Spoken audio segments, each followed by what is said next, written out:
అందరికీ శుభోదయం. ఈ వీడియోలో మనం తెలుగుకు సంబంధించి సమ్మర్ క్యాంప్ యాక్టివిటీస్లో భాగంగా సెలవుల్లో సరదాగా 2024కు సంబంధించి డే 8ని చేయవలసిన కృత్యాన్ని గురించి తెలుసుకుందాం. ఈ స్లైడ్ని అనేది విద్యార్థులకు చూపించి వీటిని తారుమారుగా ఉన్న పదాలని సరైన క్రమంలో ఉంచి తిరిగి రాయండి. దాని ద్వారా ఒక అర్థవంతమైన పదాన్ని తయారు చేయవచ్చు. ఇలాంటివి మన టెక్స్ట్ బుక్లో కూడా చాలానే ఉన్నాయి. ఇప్పుడు ఎలా చేయాలో చూద్దామా? ఒకసారి చూడండి. అక్షరాలను సరైన క్రమంలో ఉండడం ద్వారా పదాలను తయారు చేయండి. మొట్టమొదటిది మీకు వాళ్ళు చేసి ఉంచారు, చీకటి. రెండోది చూడండి, వా ఇర్ష ము వర్షము. ఆ రకముగా మీరు వాటిని పేర్చాలి.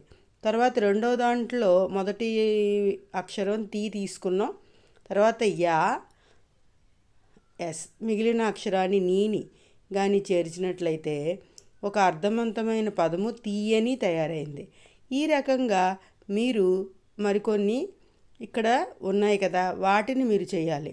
దాంట్లో ముఖ్యంగా గది, ఏనుగు మొదలైన తలుపు, ఈ రకమైన ఉన్నాయి.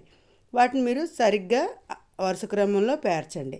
ఇప్పుడు రెండో టేబుల్ ఆకుపచ్చ రంగులో నీలం రంగులో కనిపిస్తున్న టేబుల్లో మొదటి తారుమారుగా ఉన్న అక్షరాన్ని తీసుకుంటే వ డ. అక్కడ అర్థవంతమైన పదాన్ని డవా అన్నది అర్థవంతమైనది కాదు కనుక వడ అన్నది సరైన క్రమంలో ఉంటుందని మనం అర్థం చేసుకోవాలి. ఆ తర్వాత లాకమా ఉంది కదా, లాకమాని మనం సరైన క్రమంలో పెడితే ఈపాటికే మీరు తెలుసుకుని ఉంటారు. ఎస్,